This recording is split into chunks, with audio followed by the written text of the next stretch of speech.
Dalawang nawawalang bata sa San Fernando City, La Union, ligtas pong naibalik sa kanilang mga pamilya. Para po sa detalye ng balitang yan, kasama natin na Idol Aaron Navelgas. 104.7 IFM Report.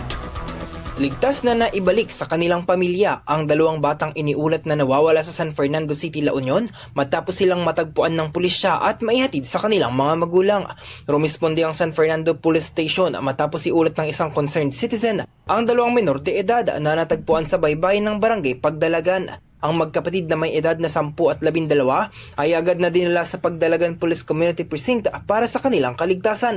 Sa paunang ulat na pag-alamang umalis ang magkapatid sa kanilang bahay sa Aringay, La Union, sakay ng bisikleta patungong San Fernando City upang hanapin ang kanilang ama. Nang hindi ito matagpuan, napadpad ang mga bata sa baybayin ng nasabing barangay. Pinakain at inalagaan muna ng mga pulis ang mga bata habang inaalam ang kinaroroonan ng kanilang pamilya. Sa pamamagitan ng social media monitoring, natunto ng Facebook post ng kanilang ina na nag-uulat sa pagkawala ng mga anak. Dahilan upang agad siyang makontak ng mga otoridad. Sa tulong ng Women and Children Protection Desk ng CTPNP, maayos na i-turn over ang mga bata sa kanilang pamilya. Nagpasalamat naman ang mga magulang at kinilala ng pulisya ang naging papel ng concerned citizen sa ligtas na pagbabalik ng mga bata.